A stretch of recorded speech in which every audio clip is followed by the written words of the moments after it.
নমস্কার বন্ধুরা, সমাজ কিচেন ফুডস অ্যান্ড ব্লগসে আপনাদের সবাইকে স্বাগত।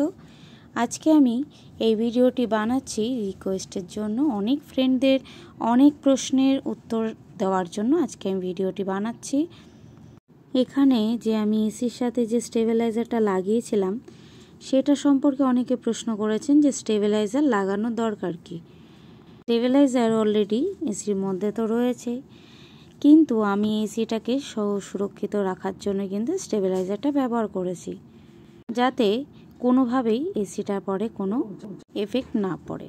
এরপরে অনেকে প্রশ্ন করেছেন যে এসি পরিষ্কার করার পরে তারপরে কি সেখান থেকে ভালোভাবে সেই আগের মতন ঠান্ডা বেরোয় কি না, কিংবা এসির যে ইনডোরের মধ্যে বরফ জমা হয় সেই বরফগুলো কিভাবে ক্লিন করা যায় সেটা সম্পর্কে কিন্তু আমি আজকে ভিডিওটা তৈরি করছি। তো প্রথমেই বলি, ফিল্টার ক্লিন করার পরও এসিতে ঠান্ডা যদি কম হয় একজন টেকনিশিয়ান দিয়ে এসির গ্যাসের প্রেশারটা চেক করে নিন। এসির ইনডোরে আইস দেখা যায়, এই আইস দেখেও এসির সমস্যা ধরা যায়। সরু কিংবা মোটা দুটো পাইপে যদি আইস আসে তার মানে ইনডোরের ফ্যানটা কিন্তু খারাপ, আর ইনডোরের ফ্যানটা কিন্তু বন্ধ। ইনডোরের ফ্যানের হাওয়াটা একেবারেই কম। আর মোটা পাইপে আইস আসা মানে ইনডোরের ফ্যানটা দুর্বল, ইনডোরে অতিরিক্ত নোংরা জমে আছে।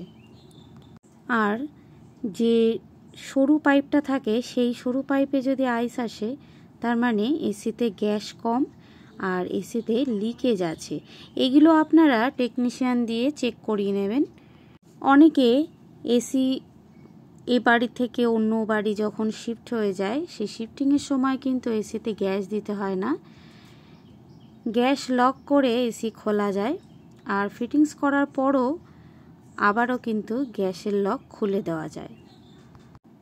আর এই মুহূর্তে অনেক সময় বাড়িতে বাচ্চারা থাকে কিংবা বড়দের হাতেও এসি রিমোটটা অনেক সময় নষ্ট হয়ে যায়। সেই এসি রিমোট যদি নষ্ট হয়ে যায় তারা কিন্তু দোকান থেকে কপি কিনতে পারেন। 300 থেকে 400 টাকার ভেতরে কপি নিলে অনেকগুলোতে সুইং ফিচার্স কাজ করে না, বাট বাকি সব ফিচার্সগুলো কিন্তু চলে ঠিক মতন।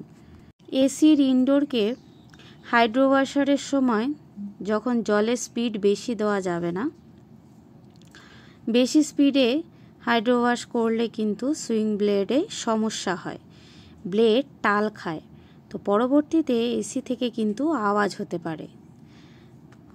আর যারা বারান্দায় এসির আউটডোর রাখেন, অনেকের বাড়িতেই বারান্দায় আছে, আবার অনেকের বাড়িতে ছাদেও আছে, তো বারান্দায় যাদের এসির আউটডোর আছে তাদের বাচ্চাদের হাতের সামনে কিন্তু এসি থাকলে একটি আরসিসিবি লাগিয়ে নিতে পারেন।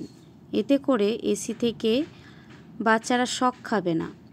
লিকেজ কারেন্ট রেটিং 30 mAh এগুলো বাড়ির জন্য পারফেক্ট। একটি ইনভার্টার এসি তার সেট টেম্পারেচার থেকে রুম টেম্পারেচারের 4 থেকে 5 ডিগ্রি ব্যবধানে কিন্তু যে কুলিং দেয় সেটা কিন্তু অনেকে ডিজিটাল থার্মোমিটার দিয়ে মেপে থাকে। এবার অনেকে ভাবছেন যে এসি কেনার সময় যে তারগুলো ব্যবহার হয় সে কতটা কিভাবে তার ইউজ করবেন। তো আমি বলবো, একটি 1 টনের এসির জন্য 1.5 থেকে 2.5 RM তার, আর 1.5 টনের এসির জন্য 2.5 RM তার, এবং 2 থেকে 3 টনের এসির জন্য 4 RM তার নিতে হবে। এগুলো আপনারা বাড়িতে যত ইলেকট্রিশিয়ান আসবে তারাও আপনাকে বলে দিতে পারে, আবার আপনি সেটা মিলিয়েও নিতে পারেন। এবার এসির যে আউটডোরের যে অ্যাঙ্গেল থাকে সেটা 1000 থেকে 1200 টাকা, আর র্যাপিং টেপ পড়বে আপনার 100 টাকার মতন, আর ওদিকে যে পিভিসি টেপ থাকে সেটা পড়বে 20 থেকে 25 টাকার মতন। আর সেখানে যদি একটি রয়্যাল প্লাগ প্লাস একটি নাট বোল্ট, প্রত্যেকটা সেট মোটামুটি 20 টাকার মধ্যে পড়ে যাবে। সাথে লাগবে হোয়াইট সিমেন্ট, সেটা হয়তো 80 থেকে 100 টাকার মধ্যে হয়ে যাবে। আমার এই ভিডিওটার মাধ্যমে আপনাদের হয়তো অনেকটা প্রশ্ন উত্তর আপনারা পেয়ে গেছেন।